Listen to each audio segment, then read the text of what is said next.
Hello, hello! Je suis super contente de vous retrouver, Elodie et Florence. Merci d'avoir accepté mon invitation. J'espère que vous allez bien aujourd'hui.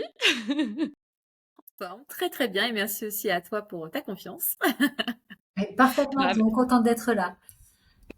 moi aussi, je suis super contente. Ça faisait un moment que je vous avais pas retrouvé en live, que j'avais pas échangé avec vous. Donc justement, cet épisode, il va être là pour retracer un petit peu votre parcours, où vous en êtes aujourd'hui, ce que vous avez appris de votre parcours entrepreneurial, mais aussi de votre activité Mhm. de praticienne, d'énergéticienne d'un côté, de kinésiologue de l'autre. Alors, on est plutôt aujourd'hui avec des praticiennes du bien-être qui sont dans l'énergétique. C'est un hasard. C'est comme ça. Voilà. Donc on va débuter. Donc l'idée aujourd'hui de cette interview, c'est de retracer un peu vos débuts, les défis que vous avez pu rencontrer, les étapes aussi clés de votre parcours, les actions concrètes que vous avez pu mettre en place et qui vous ont généré des rendez-vous aujourd'hui, des moments qui ont été peut-être aussi plus difficiles pour vous, et puis bien sûr de faire une espèce de petit bilan pour apporter à ceux et celles qui nous regarderont ou nous écouteront des enseignements pour leur carrière aussi et leur aventure entrepreneuriale. Parfait. Euh, C'est vraiment une aventure. Quelle aventure, n'est-ce pas? Ju Justement, Élodie, est-ce que tu peux nous raconter un petit peu comment tu es entrée dans l'univers du bien-être? Ça a été quoi tes motivations de départ, tes motivations initiales? Alors, moi en fait j'ai toujours été un petit peu quand même dans la spiritualité. Enfin je m'entends pas comme ça, enfin voilà, mais j'ai toujours été un petit vraiment dans ce côté spirituel, assez ouverte, on va dire entre guillemets. Et j'ai fait en fait 10 ans dans l'audiovisuel, donc rien à voir. Vraiment ce côté métro, boulot, dodo, non-stop, etc. Où vraiment c'était une vie sans fin. Et j'ai eu un patapoum, c'est-à-dire le patapoum, ça a été une erreur chirurgicale qui a fait patapoum, vraiment, ça m'a arrêté, ça m'a séché. Et je me suis tournée vers tout ce qui était les thérapies du bien-être, en fait, pour vraiment me dire, allez, je vais rebondir et je vais reprendre ma vie en main. Et là, ça a été une évidence en me disant, mais pourquoi je peux moi aussi pas aider les gens? Et donc vraiment, ça a été quelque chose où on se sent au bout d'un moment, à un moment de notre vie, où on a envie d'être plus aligné, en fait, tout simplement, et on se dit, là, si vraiment je veux être alignée avec moi, avec ce que je suis, c'est quoi ma vie? Et donc vraiment, je suis tombée enceinte, on a tout plaqué. Au revoir, région parisienne, et je me suis installée en Indre-et-Loire, et là, j'ai lancé mon cabinet. Donc vraiment, je suis partie page blanche. Waouh, quel courage déjà! Oui. Ouais, quand même. Florence, à quoi ressemblaient tes débuts, en termes de revenus, de clientèle, de visibilité, une fois que tu t'étais lancée? J'imagine que toi aussi tu as eu un déclic comme ça, de «je plaque tout», hein, je connais un petit peu ton histoire. Ça ressemble à quoi, le début de ton activité en termes de, voilà, de clientèle, de revenus, de visibilité? Alors, oui, alors moi j'étais aussi salariée comme EduxP et donc après 2 ans d'études de kinésiologie, de formation parallèle avec la psychogénéalogie, donc j'ai eu mon cabinet à temps plein. Et moi je pensais juste qu'il fallait m'installer derrière mon bureau et attendre que ça se passe et que les gens viendraient. Voilà, que c'était si simple que ça, mais pas tout à fait donc. Ma première année de revenus, voilà, j'ai déclaré aux impôts à peu près 6 000 euros. Donc c'est pas beaucoup. Euh, donc il a fallu travailler sur bon bah finalement comment faire pour que les gens ils viennent plus facilement que ça, sur sa visibilité, sur les réseaux sociaux. Donc moi j'y connaissais rien, il a fallu apprendre l'entrepreneuriat parce que le cœur de métier c'est super, c'est la première chose, mais l'entrepreneuriat bah moi je pensais comme un salarié et pas comme un entrepreneur et ça vraiment si c'est un conseil à donner, c'est vraiment ça à travailler et à changer. Et donc aujourd'hui, après un peu plus de 2 ans, j'ai triplé, un peu plus que triplé mon revenu. Donc j'arrive à 22 000 euros, donc brut, hein, à peu près mon salaire équivalent euh, de 15 ans d'EduxP, voilà, par an. Donc c'est pas mal. Bravo, bah, bien sûr que c'est pas mal. J'aime bien le «pas mal». Oui, parce qu'il y a encore du potentiel. Je cherche encore à aller plus loin, mais je suis quand même satisfaite. Mais voilà, il faut parfois du temps plus que d'autres. Il y en a qui intègrent plus que d'autres des choses qui sont plus faciles. Ben voilà, moi, l'entrepreneuriat, il a fait vraiment fallu que j'intègre les choses et, et voilà. C'est un peu plus long, mais ça réussit et c'est aussi grâce à l'AVIA que j'ai fait il y a presque 2 ans maintenant. Élodie, toi aussi, en termes de bilan, tu as augmenté ton chiffre d'affaires, je le sais. Ouais. Euh, co- co- alors, on va bien sûr parler de comment vous avez augmenté votre chiffre d'affaires. Mhm. C'est quoi ton bilan aujourd'hui aussi, quelques temps Alors après? moi, j'ai fêté, mais un an, il n'y a pas longtemps. Donc moi, j'ai commencé en février 2023. Donc pour vous dire, hein, non, 2024, pardon. Donc ça fait, voilà, février 2025, là, ça fait un an et demi. Moi, je me suis mis un énorme coup de pression. Ben, vraiment, moi, j'ai tout donné dès le début, hein. Je me suis dit, là, on y va, go, go, go, go. Donc j'ai mis beaucoup, beaucoup de plans d'action. Donc les premiers mois, effectivement, j'étais à 300, 400 euros, voilà. Par contre, au mois de septembre, j'ai eu la chance de faire mes premiers salaires. Donc en fait, voilà, en 6 mois, j'avoue, j'ai eu mes premiers salaires. Et là, actuellement, en gros, je suis à peu près brute aussi. Je suis entre, ça varie, mais je suis entre 2000 et parfois 2006, 2007. Bravo, mesdames. Faut se Alors, féliciter. ça a été quoi, Élodie, ta première action pour te faire connaître? Alors ma première action, aussi drôle que voilà qu'elle soit, c'est j'ai fait toc toc chez Monsieur le maire. Parce que moi, j'arrivais dans une ville où vraiment je connaissais personne. Comme je dis, hein, je suis page blanche, hein, moi je connaissais vraiment personne, hein. Donc là, je me suis dit, en fait, tu as ouvert ton cabinet chez toi, tu connais personne. Donc j'ai commencé par Monsieur le maire en me disant bonjour. Je viens d'arriver dans votre village, enfin, dans votre ville, et j'ai commencé comme ça. Lui m'a donné déjà des conseils. Et ensuite, j'ai regardé aussi tout ce qui était réseau de ma ville, de ma région, de réseau en fait de femmes entrepreneurs, de autre chose qui m'a fait énormément connaître. Et la connaissance a fait des partenariats, a développé aussi des bouches à oreille. C'est les tout premiers, en tout cas, ça a été ça. Et évidemment, moi, j'étais très active sur les réseaux sociaux. Donc ça Ok, aussi, ça m'a ok. énormément aidée.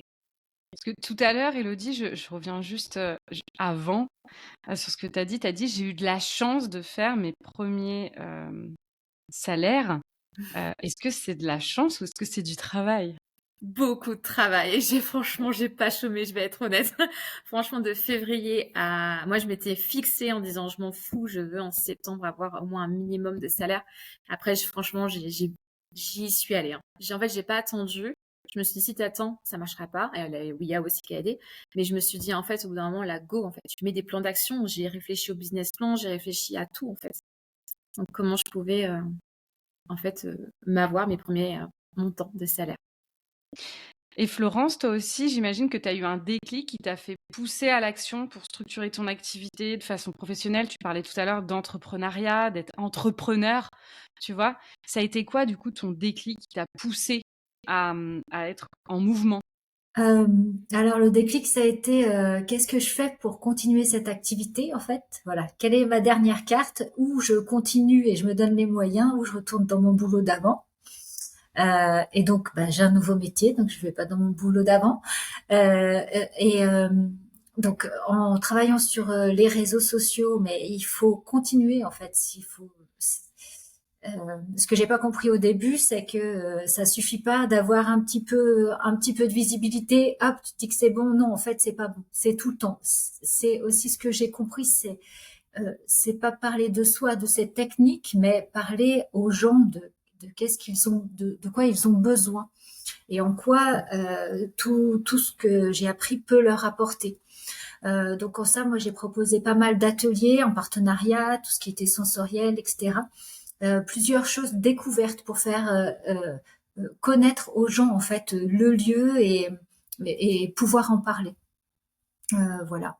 Euh, quoi d'autre qu'est-ce qui a voilà en gros ce qui... Tu parlais au début de prendre conscience que tu n'étais pas que praticienne, tu étais entrepreneur, que c'était pas la technique, mais c'était vraiment parler de soi, etc. Justement, c'est quoi le plus grand frein que tu as rencontré quand tu t'es lancé, que ce soit, je sais pas moi, ça peut être la visibilité, la difficulté à fixer tes tarifs. C'est quoi vraiment le défi majeur que tu as rencontré au départ et comment tu l'as appréhendé et résolu? Je crois que c'est arrêter de demander la permission. Arrêter de rester dans sa case, de l'étudiant en fait qui veut faire bien, comme donc évidemment qu'on veut faire bien, mais c'est de passer de l'étape de consommateur entre guillemets à l'espace de créateur. Voilà. Et là, quand je suis devenue créatrice de mon entreprise, ça a tout changé. J'ai arrêté de demander la permission, j'ai juste dit qui j'étais, tout simplement finalement, et c'est ce qui a tout changé, je crois. Waouh! J'ai arrêté de demander la permission. Et je crois que c'est ça finalement le conseil, si je peux demander, si je peux dire, c'est juste ça. C'est crie fort qui tu es, tu déranges personne. Vas-y quoi. C'est pas toujours facile effectivement de se mettre dans ce cadre en fonction de...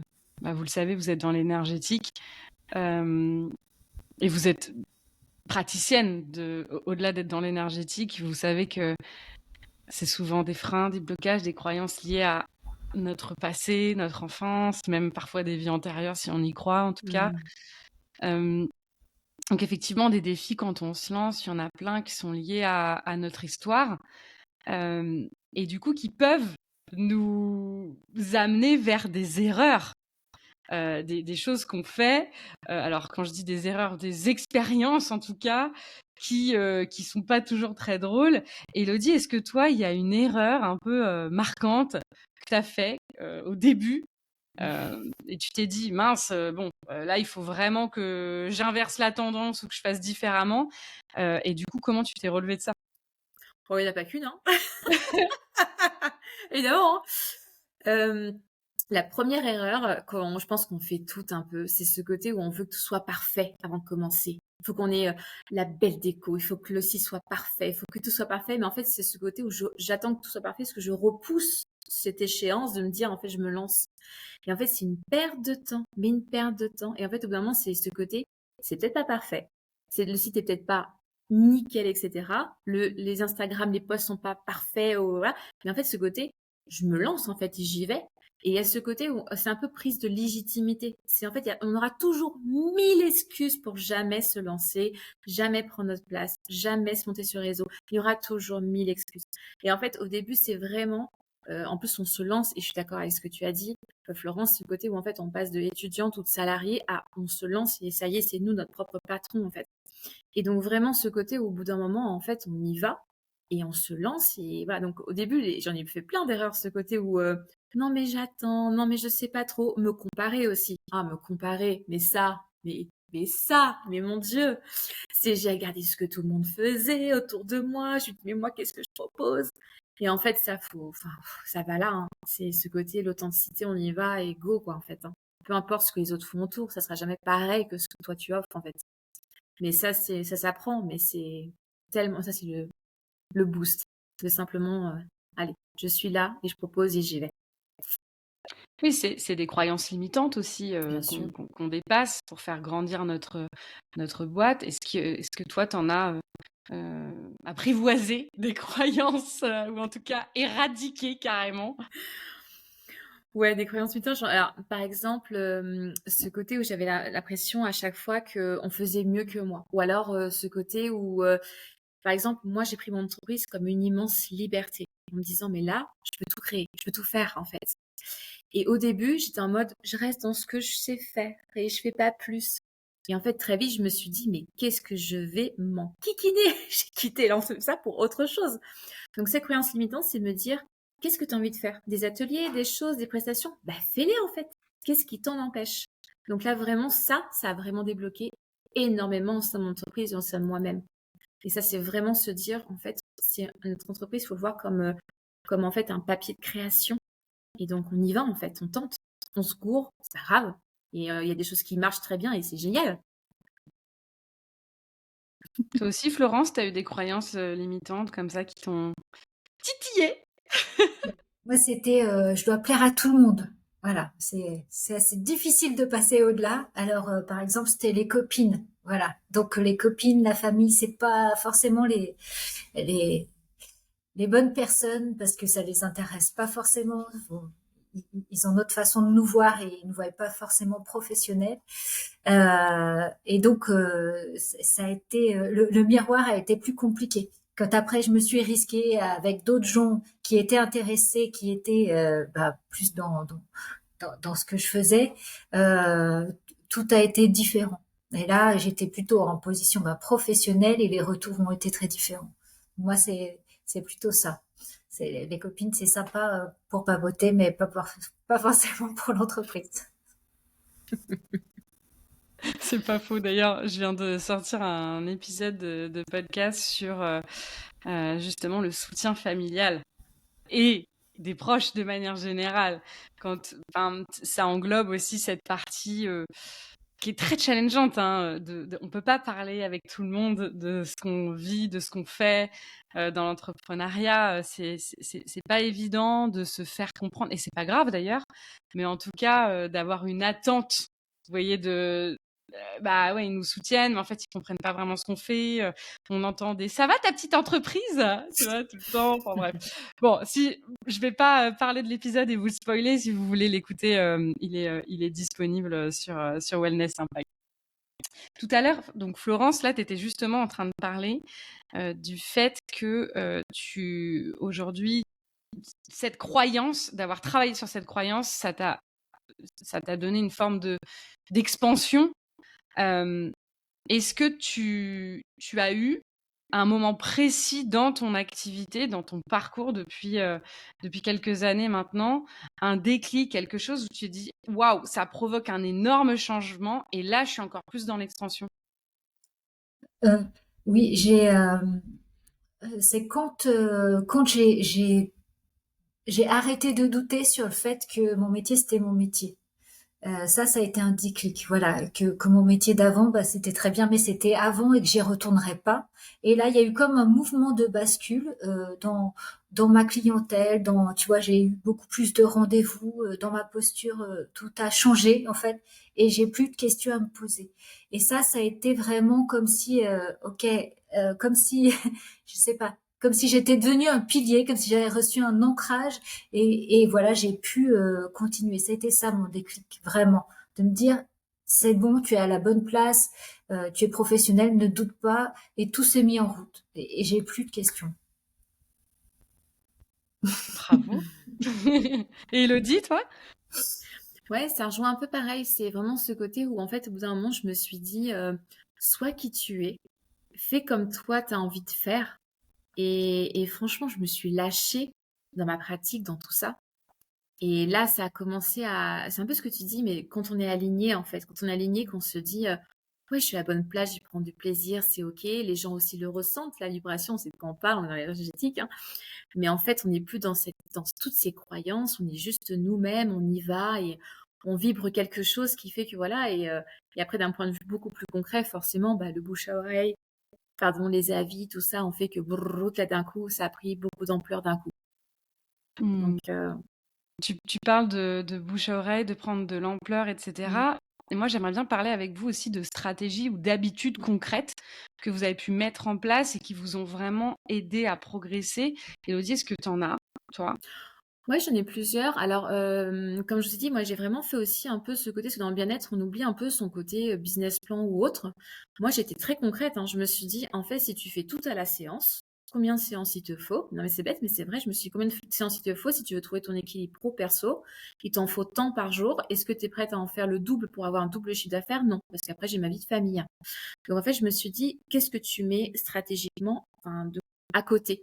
Donc, c'est là où j'ai commencé à faire les ateliers, les formations, les initiations, les offres même. Moi, je marche aussi beaucoup sur les offres un peu coup de cœur, sur une offre en particulier sur un mois, limitée, parce qu'il y a ce côté où voilà, ça limite, il y a ce côté où c'est une offre, voilà, ça marche très très très bien. Les formations 2 fois par mois, les journées un peu exception. Mais tout ça, c'est ce côté, je le fais pas en mode aussi, je le fais parce que j'en ai envie et quand j'en ai pas envie, je le fais pas. et c'est tout. Mais il y a vraiment ce côté où enfin, si je veux être qu'à la séance, soyons réalistes, il faudrait que je fasse le double. Et ça, c'est pas possible. Donc en fait, c'est simplement réfléchir à comment stratégiquement on veut mettre des choses en place. Donc voilà. Ça, et ensuite, après, c'est vrai, les avis Google, la page Google, hein, c'est tout bête, mais en fait, c'est un truc parfois, moi, j'ai des gens qui viennent me voir qui disent, oh, j'ai oublié de la faire, mais fais-la, parce qu'en fait, c'est bête, mais oui, bien sûr, les avis, aujourd'hui, ça fonctionne. Et Instagram, c'est la même chose, mais Instagram, c'est ce côté où aussi on le fait, mais pas dans l'obligation de, oh là là, aujourd'hui, il faut que je poste quoi. Moi, j'y prends du plaisir. Je me dis, c'est cool, j'ai envie de faire un truc, mais j'y vais comme j'ai envie de. Si aujourd'hui j'ai envie de faire une vidéo trop drôle sur ma vie, bah c'est ok. Si aujourd'hui j'ai envie de faire une guidance, c'est ok. Je me dis, fais un truc que tu as envie de faire. Si y a un truc de communication, bah éclate-toi. Ne sois pas dans l'obligation. Bon, voilà. C'est souvent ça qui se passe, Elodie, tu le soulignes là, c'est que en fait, il y a une espèce de dissonance entre le je dois et j'ai envie. Mm. Et souvent les praticiens, les praticiennes, enfin les thérapeutes de manière générale, sont là-dedans, dans le oh purée, mais je dois. Et en fait, et vous l'avez très bien exprimé aujourd'hui, c'est que c'est un peu ce qu'on appelle le revers de la médaille d'être ok, t'es praticienne, mais t'es aussi entrepreneur. Et donc, bah, dans l'entrepreneuriat, il n'y a pas que des trucs chiants, il y a aussi des trucs cool où quand on s'y reconnaît et quand on s'éclate dans ce qu'on fait, ça devient plus une injonction, ça devient un plaisir, comme tu l'as dit. Exactement. Mm. Mm. Florence, est-ce que toi aussi, il y a une action ou une stratégie assez concrète, efficace qui t'a permis d'attirer des clients, toi? Euh, alors, ce qui a permis d'attirer des clients le plus, je pense que c'est les matinées découvertes, où une fois par mois, je proposais avec un autre professionnel un atelier. Donc, ça pouvait être sensoriel, ça pouvait être des massages ribozo, ça pouvait être huile essentielle. Enfin voilà, ça variait et ça a fait connaître à la fois différentes techniques et différentes problématiques. Donc, j'ai pu voir en fait quelles problématiques étaient, enfin, quels besoins avaient ce qui marchait le plus, c'était les besoins en fait de ma clientèle à moi. Et c'est ça qui m'a aidé le plus. Voilà. Et après, C'est ce qui t'a rendu plus visible auprès de ta clientèle, c'est vraiment l'action qui te rend le plus visible aujourd'hui? ouais, ça m'a, alors c'est de façon plus locale, puisque après, il y a eu certaines publics qui m'ont rendu plus local, le référencement aussi, j'ai fait tout un travail sur le référencement, voilà, l'algorithme, la fiche Google dont tu parlais et un référencement payant là-dessus, ça a vraiment été aussi payant pour le coup. Euh, voilà dans ce que j'ai fait. Et puis au niveau local, bah, il y a quand même aussi les salons, le fait d'être là, les gens ils reconnaissent, le fait de faire des conférences, même des visios aussi. Ça c'est aussi quelque chose qui fait que je suis plus visible dans la région. Tu donnerais quoi comme conseil à quelqu'un qui débute là son activité, tout secteur confondu, hein, toute activité confondue, et qui peine à se rendre visible aujourd'hui? Euh, Quelqu'un qui s'est déjà lancé ou qui va se lancer? Qui s'est déjà lancé et qui a du mal à se rendre visible? Ouais. Alors je lui dirais d'aller travailler justement sur ses croyances. Je lui dirais d'aller voir euh, tout ce qui l'empêche si c'est une femme, parce que les femmes sont souvent cachées. Voilà, elles sont souvent cachées derrière l'homme au niveau psychogénéalogique notamment, et ça c'est vraiment quelque chose de très très commun. Et il faut parfois un peu de temps pour le dépasser. Euh, et ensuite, bah pareil, ose, sois, crée quoi. Sois qui tu es. C'est le meilleur conseil qui soit. Et c'est vrai, tout ce que tu as dit, Elodie, mais toi aussi, Léa, que en fait, il y a du business. Et on est bon quand même. Enfin, voilà, on est quand même de bons praticiens, même si on génère de l'argent, parce qu'en fait, si on n'en génère pas, on peut plus faire ce qu'on aime. Et ça, faut que ça rentre dans la tête des gens. Mais il y a des croyances comme ça, hein. Moi, j'ai entendu mon voisin, il dit ah mais les meilleurs, c'est ceux qui se font pas payer. Donc c'est sûr que voilà, il faut passer au-delà de ces croyances-là qui énervent un petit peu parfois. C'est tout. Voilà. Il y a des gens qui pensent ça, mais c'est pas forcément la vérité. Mon Dieu, je n'étais pas prête à ce que tu viens de dire là. Ouais, c'est un secteur en plus, le monde du bien-être où, enfin, ça le problème, c'est qu'en fait, ce que pense la société des gens dans le bien-être, ça ancre aussi notre posture quand on démarre. Après, on le comprend, vous et moi, on le comprend que bon, bah, voilà, il y a pas de enfin, en fait, c'est des fausses croyances et ça, c'est des choses qu'on doit laisser partir pour y arriver, parce que sinon. Mais forcément, ça a une incidence sur aujourd'hui les professionnels du bien-être qui se lancent ont tout ça dans la tête. Toutes ces peurs, ces croyances, les relations à l'argent, etc. On en parle beaucoup sur Wellness Impact et pas que. Euh, on parle aussi beaucoup de la concurrence voilà, il y a beaucoup de praticiens autour de chez moi ou en ligne aussi, hein, parce que le en ligne se développe énormément aujourd'hui. Justement, Elodie, toi, par rapport à la concurrence, comment tu as assumé ton positionnement, comment tu te différencies des autres, comment tu appréhendes en fait la concurrence? Alors, la concurrence, au tout début, ça a été un frein, mais énorme. Enfin, franchement, au tout début, je passais plus de temps à regarder ce que faisaient les autres plutôt qu'à moi faire ma stratégie. Génial. Donc, je pouvais faire ça pendant des mois. Voilà. Et après, très vite, par rapport à la concurrence, c'est que je me suis aperçue. Alors là aussi, c'était un challenge aussi de me mettre dans des réseaux d'entrepreneurs de bien-être, etc., où on rencontre du monde, on se dit, ah, mon premier salon, où j'ai déplié voilà, ma petite affiche, et là, tu vois tous les autres qui ont peut-être 10 ans, et moi, j'étais là, ça fait 6 mois que je me suis lancée, donc c'est forcément, ça challenge de dingue. Et après, en fait, c'est tout simplement, encore une fois, c'est de me dire, ouais, mais je suis en accord aussi. Je suis en accord avec ce que je fais, je suis en accord avec mes séances, etc. Et par rapport à la concurrence, c'est qu'en fait, enfin, mais ça, je sais que c'est une phrase qu'on entend tout le temps, mais c'est vrai, c'est qu'en fait, peu importe, on est là, par exemple, autour de moi, on est plusieurs énergéticiennes, certes, mais on fait tellement pas du tout la même chose. Et c'est vrai, on fait pas les mêmes pratiques, on n'a pas la même approche. Donc c'est ça, mais c'est vrai, c'est qu'en fait, je me suis rendu compte que en fait, il y a deux choses au niveau de la comparaison que je veux vraiment dire, notamment s'il y en a qui nous écoutent et qui, voilà. La première, c'est ne vous comparez pas avec des gens qui, par exemple, ça fait 20 ans qu'ils sont là. Enfin, voilà, moi, j'ai eu le malheur, même sur les réseaux, de me comparer à des personnes qui, ça faisait des années qu'elles faisaient ça. Moi, j'avais 6 mois. Et en fait, ça, c'est l'erreur, je pense qu'on fait tous en se disant, oh, mais j'aimerais être comme elle, comme elle. Oui, mais elle, ça fait 20 ans qu'elle y est et peut-être qu'elle a changé 3 fois de boulot, etc. Et en fait, ça, moi, pour moi, là où j'en ai pris conscience un jour, où je me suis dit, mais pourquoi tu compares à des personnes où ça fait genre 20 ans qu'elles font ça? Et c'est vrai que c'est hyper important, je pense, au bout d'un moment, de se dire, j'en suis là, mais je sais que je vais être là, et j'y vais, quoi. J'y vais, j'ai pas peur, et on y go, quoi. Donc ça, c'est hyper important, je trouve. Ça me fait penser à quelque chose, c'est que des moments de doute, on en a beaucoup dans l'entrepreneuriat, que ce soit par rapport à la comparaison ou d'autres biais.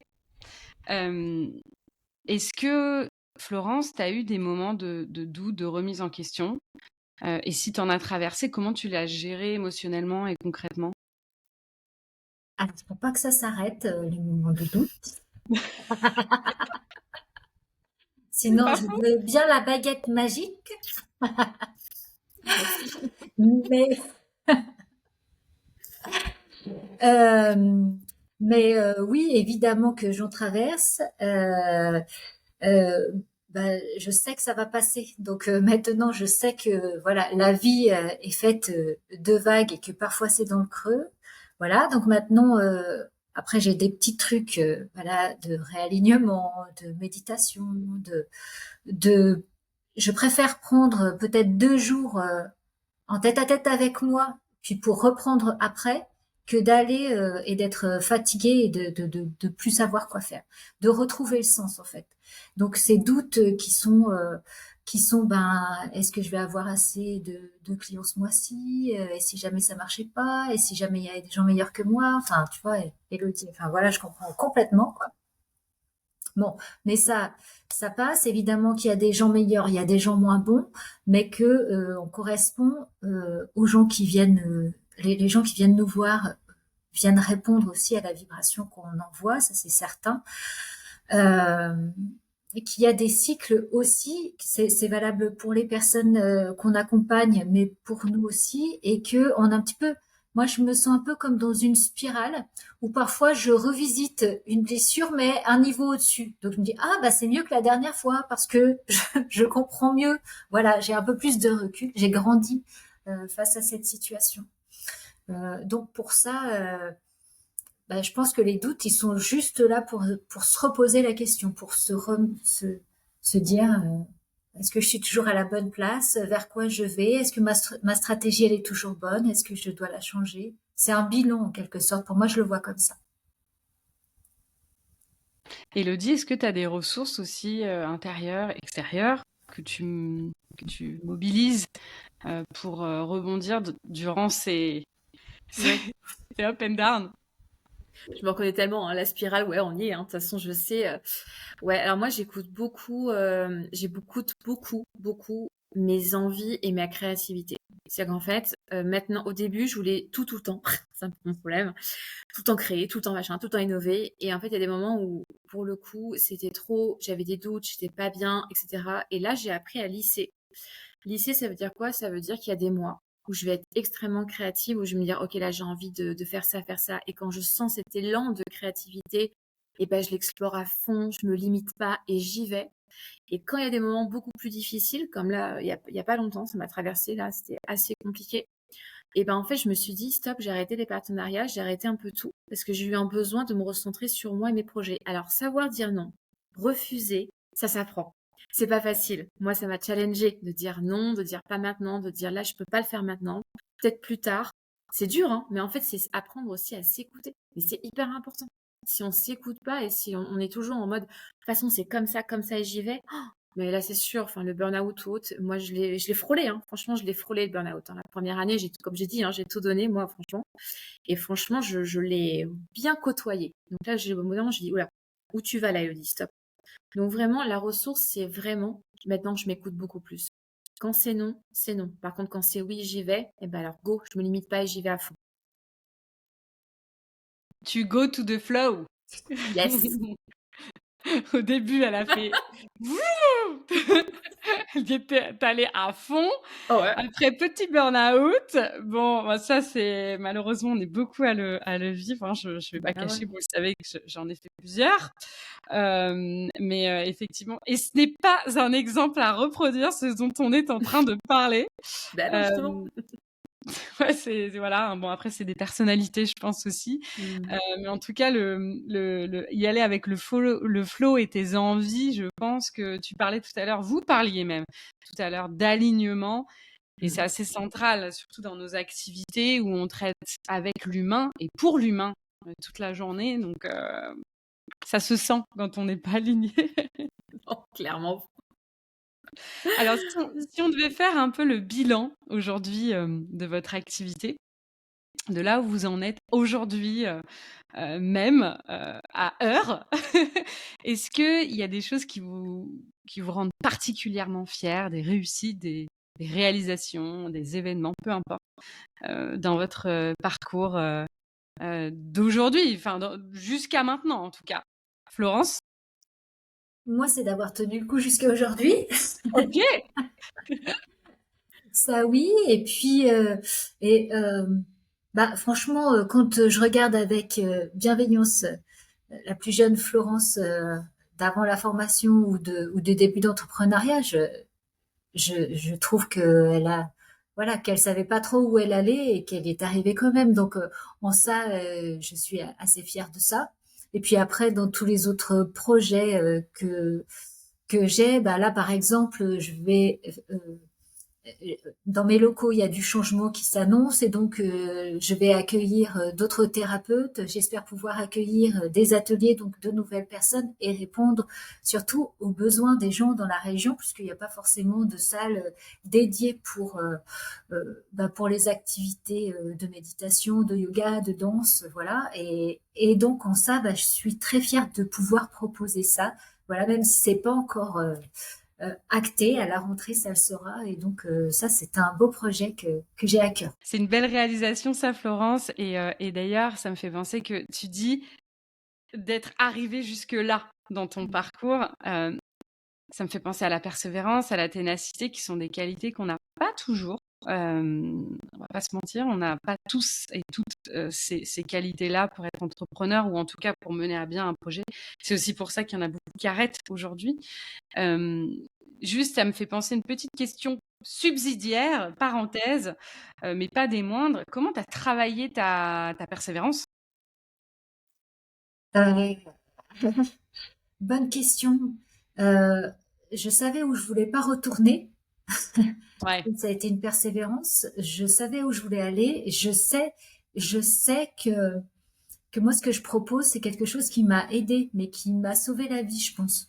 Et donc, je pense qu'il y a des gens à qui ça peut sauver la vie. Et en ça, je, je crois que c'est mon pourquoi à moi. Voilà, je pense que ça peut aider des gens de faire ça et que je suis là pour quelque chose.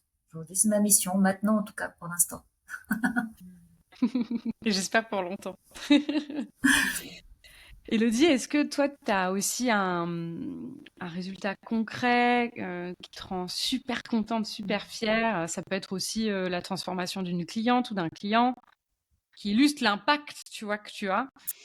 Est-ce qu'il y a quelque chose qui te Ouais, vient? ouais, j'en ai plein, bah justement, c'est marrant, je suis en train de penser vraiment à mes clients, ce que je me disais en termes de fierté dans les rencontres que j'ai fait pro, ok, mais les rencontres humainement de mes clients, s'ils m'écoutent. Parce que franchement, des rencontres extraordinaires. En fait, ils nous apportent tellement, ils le savent pas, c'est un style de fou. J'en ai plein des changements concrets. J'ai eu notamment des personnes qui vraiment étaient... j'ai tous les âges. Alors, c'est marrant, je fais bébé jusqu'à femme âgée, donc c'est rigolo. Et pas que femme, hein, je suis aussi homme. Et c'est rigolo, j'ai par exemple des personnes qui ont mis 25 ans dans une boîte où elles se sentaient vraiment pas bien. Et elles étaient bloquées par vraiment ce changement pro parce qu'il y avait légitimité, parce qu'il y avait transgénérationnel, parce que je travaille transgénérationnel, il y avait beaucoup de choses, etc. Et de l'accompagnement, j'ai changé de boulot et d'un coup, oh, ça y est, je suis alignée, je suis moi, j'ai eu des arrêts d'alcool, j'ai eu beaucoup de transformations, mais surtout de gens qui, ça y est, prennent conscience de qui ils sont. Et en fait, j'ai aussi pas mal de thérapeutes, ironie du sort, mais c'est vrai, j'accompagne aussi les thérapeutes. Et en fait, il y a ce côté aussi, c'est pas du tout comment dire, un reproche, c'est pas méchant, ou c'est pas de dire je peux réussir, j'ai envie de réussir et je suis ambitieuse. Parce qu'on le voit vraiment comme quelque chose de ah là là, mais elle est ambitieuse, mais quoi? Mais non, en fait, on peut être ambitieux, on peut avoir envie de réussir. Et que ça soit dans la vie pro, dans la vie perso, que ce soit pour les hommes, pour les femmes, pour les enfants. Et ça, je pense que c'est quelque chose qu'il faut qu'on travaille. Et ça, je le travaille et je vois, moi, l'évolution sur mes clients et voilà, c'est chouette, notamment, entre autres. Merci Elodie et merci Florence de nous partager vos réalisations, vos transformations comme ça fait plaisir. Qu'est-ce que ça me fait plaisir de vous entendre. Il y a un sujet quand même qui est important, je trouve, de parler, c'est la santé mentale. Tu disais tout à l'heure que tu avais fait un petit burn-out ou un gros burn-out, Elodie. Comment vous faites aujourd'hui pour maintenir votre équilibre? Parce que j'aime pas dire vie pro, vie perso, mais en tout cas votre équilibre, un équilibre sain avec votre vie personnelle, votre famille, vos amis. Vous, Florence? Et ben, je pense que la structure dont on a parlé tout à l'heure, pro, ou quand on a une baisse de motivation, elle est aussi là. Moi, je travaille, voilà, j'ai mes horaires dédiés à ça. Par exemple, le soir, quand je suis avec ma famille, je suis qu'avec ma famille, sauf s'il y a vraiment un atelier ou quelque chose à préparer. Mais voilà, j'ai des horaires pour tout. J'essaye que le week-end de couper mon WhatsApp pour pas être dérangée au niveau pro, pour pas être envahie dans ma tête, parce que c'est dommage de pas faire soi-même les conseils qu'on donne aux autres. Et puis en hygiène de vie, tout ce qui est méditation, mouvement, sport, promenade dans la nature, ressources, des choses qui me font plaisir, de joie, ou même aller discuter d'autres choses avec les copines, puisque je suis pas mon activité. Et et ça, je l'ai compris tard quand même. Donc voilà, on n'est pas son activité, on n'est pas son boulot. On peut faire plusieurs choses, même si on aime beaucoup ça. Et toi, Elodie? Alors moi, je suis encore en train de travailler ça, hein. Je suis pas. Ok. Moi, c'est vraiment. Non, mais par contre, ce qui est important, c'est que, par exemple, ça y est, là, pendant un an, je me suis pas pris beaucoup de week-ends, ma fille au secours, mais j'ai pas pris beaucoup de vacances, etc. Parce que bon, après, c'était voulu, comme je vous l'ai dit, c'est ma première année, j'ai voulu tout donner, etc. Par contre, maintenant, là, c'est hyper important, comme je dis, de trouver cet équilibre-là. Donc maintenant, j'octroie des moments où je mets off dans mon agenda. C'est-à-dire qu'en fait, je me dis, si c'est off, c'est vraiment off les après-midi ou des midis parce que j'en ai besoin, parce que j'ai un moment besoin de me retrouver. Et en fait, je le mets comme un rendez-vous, mais un rendez-vous pour moi. Et c'est important. Donc, j'en ai pas 15 000 dans mon agenda, mais j'en ai quand même. Après, sur ce que tu dis, et c'est hyper important sur le week-end ou savoir décrocher, moi, si je vais être honnête, ça, c'est encore quelque chose que j'ai un peu de mal à faire. Mais je retiens et je sais que je vais y aller parce que c'est essentiel. Mais en étant honnête, c'est quelque chose que j'ai encore du mal encore à décrocher, on va dire. Ok, ok. Merci pour vos retours sur j'ai envie de dire, c'est plus largement la santé mentale, en fait. Je pense quand on donne en plus aux autres toute la journée comme vous, les moments de soupape sont essentiels. Après, j'enfonce un peu une porte ouverte quand je dis ça parce qu'on le sait. Je vais Bon, de mon expérience, je suis un peu entre Florence et toi, Élodie, là, aujourd'hui, en ce moment, après 6 ans d'entrepreneuriat, donc je vais pas donner de conseils en ce moment. Mais je sais aussi que quand on est pris dans... En fait, quand ça marche, en fait, pour nous, ben, on a forcément plus d'activités à générer ou en tout cas mieux travailler. J'ai envie de dire, c'est pas qu'on travaille plus, c'est le but, c'est de travailler mieux. Et aujourd'hui, c'est un vrai défi de garder des moments pour soi. Florence, bravo de réussir à le faire. C'est un challenge, en fait. C'est un vrai challenge, je trouve, de se recentrer, d'avoir des moments pour soi. Je parle pas forcément que pour sa famille et les autres, mais pour nous-mêmes, quoi. C'est un défi de tous les jours, donc Alors, well done. non, mais après, on est meilleur aussi. Enfin, moi, Ouais. je me trouve meilleure. Voilà, je peux pas être une bonne accompagnante si moi je suis pas nickel. Et bah, des fois, oui, je suis pas nickel. Bah, alors du coup, bah, je vais voir un autre thérapeute, moi aussi, voilà. Enfin, euh, disons que j'ai la chance de voir plus vite peut-être quand ça déconne. Donc, si ça va pas bien, bah, je vais réparer et hop, je reviens en forme. Voilà, c'est ça. Après, l'hygiène de vie fait que bah, on est plus souvent mieux. Et pour moi, je me connais bien, je me sais vite envahie. Donc, voilà, c'est tout. Hmm. Et dans cet esprit bilan aussi, j'aimerais bien savoir quelle stratégie concrète vous allez mettre en place ou vous avez mis en place pour stabiliser ou augmenter vos revenus. Élodie? Ouais, moi j'en ai parlé, mais c'est vrai que c'est vraiment ce côté où donc maintenant stratégiquement, c'est vrai que maintenant je mets par exemple une fois par mois. Maintenant, je suis à quasiment une fois par mois. Un peu des offres coup de cœur comme ça. Donc moi par exemple, je fais des guidances et j'ouvre 12 places en guidance sur telle thématique, que ce soit le message des guides, que ce soit sur l'année, que ce soit sur les 3 mois à venir. Donc ça, je le fais une fois par mois. Même si on me le demande plus, je dis bah non, au mois prochain. Donc Ouais, en voilà. fait, tu crées des momentum. Tu Ouais, crées, ouais. exactement, ouais. Mm, C'est mm, ça, exactement. Et je mets en place, comme je disais, des formations, des initiations. J'y tends de plus en plus. Et bientôt des journées de retraite aussi. C'est en cours. Donc voilà, mais effectivement, stratégiquement, on va dire c'est ça, plus, d'ailleurs plus ça que des offres. Par exemple, des offres -10, -15, maintenant je le fais un peu moins. Mais je fais vraiment plus des moments coup de cœur comme ça, enfin, des moments où j'ai envie de faire des choses un peu comme ça. Et toi, Florence? Alors moi là, je travaille avec un groupe de thérapeutes sur des programmes, sur une plateforme et sur des thèmes, par exemple sur comment se requinquer en termes d'énergie, comment se recentrer, comment apaiser les crises d'angoisse, etc. Ou l'équilibre émotionnel. Enfin voilà, des petits thèmes comme ça. Et donc ça sera des capsules en ligne. Et puis en plus ponctuel, voilà, je co-organise des stages, notamment en psychogénéalogie. Voilà. Ok, donc en fait, vous êtes en stratégie de diversification avec des formats et des offres différentes. C'est ce qu'on appelle en marketing, en tout cas, une stratégie de diversification. Parce que vous n'avez pas une offre unique, vous avez plusieurs formats et vous intervenez sur plusieurs angles avec un public qui est différent, qui ne vient pas chercher la même chose. Et ça me fait penser, donc j'ai envie de vous poser la dernière question ultime de quelqu'un qui nous écoute ou nous regarde. C'est quoi le conseil que vous donneriez à un praticien, un thérapeute, une praticienne qui démarre aujourd'hui, enfin qui est déjà en mouvement, hein, qui s'est lancé, qui a un petit chiffre d'affaires aujourd'hui, qui a envie de vivre de son activité? Quel conseil vous pourriez lui donner? Entoure-toi bien. Va chercher de l'aide,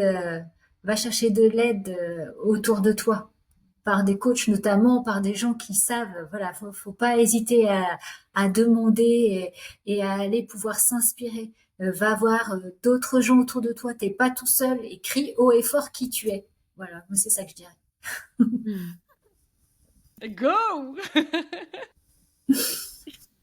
Elodie? Alors, j'allais dire la même chose en disant ne reste pas seul. Je trouve le pire des choses, c'est d'être tout seul derrière son bureau, attendre, et ça, c'est la pire chose. C'est effectivement ne reste pas seul, n'aie pas peur aussi de faire de nouvelles rencontres. Et ensuite, la chose que je dirais, mais je dirais même presque l'essentiel, c'est que je pense qu'on est 80-95% des personnes qui ont lâché le salariat ou autre pour se créer la liberté. Mais voyez votre entreprise comme un esprit libre de créativité. Ne vous mettez pas autant de barrières, mon Dieu. C'est vraiment ce côté, je le pense, ce côté, pourquoi autant s'enfermer ou se limiter dans un espace où, au contraire, on a choisi de pouvoir être nous-mêmes, de créer, de faire des choses. Voyez votre entreprise comme vraiment l'univers que vous voulez y mettre et l'énergie que vous voulez y mettre. Je pense que c'est tellement important, ça, vraiment. Vous limitez pas. Drop the mic. Elodie, par rapport à ce que tu viens de dire, hein, j'ai envie de dire drop the mic, c'est bon. Florence aussi. Je pense que cet épisode va donner des petites pépites ou des grandes pépites à ceux et celles qui nous écouteront. Dernière question. Qu'est-ce que je peux vous souhaiter pour pour la continuité de votre aventure entrepreneuriale, Florence? Des aventures, du flot et la prospérité. Et toi, Elodie? Moi, j'ai vraiment ce côté où je suis en train de monter ma petite échelle et de me dire, allez, tu continues à la grimper, mais te limite pas, continue, l'échelle elle est haute et vas-y, go quoi, n'aie pas peur d'y aller tout en haut, allez voir. Prospérité illimitée. Voilà comment je vais résumer ce que je vous souhaite. Merci bien. Merci beaucoup d'avoir été avec moi aujourd'hui, Elodie et Florence. J'ai adoré vous recevoir sur Wellness Impact. C'est un peu une première de recevoir nos membres, nos clients, nos clientes. Donc, merci encore d'avoir été les premières de ce format, de ce nouveau format. Je vous souhaite évidemment plein de belles choses pour vos aventures. Vous êtes exceptionnels. Continuez de croire en vous. Et puis, si vous avez aimé l'épisode, vous qui nous regardez ou vous écoutez, n'hésitez pas à mettre juste un petit avis, une petite étoile. Ça nous donne beaucoup de force pour continuer. Et je vous dis à bientôt pour un nouvel épisode. Bye bye. Ouais.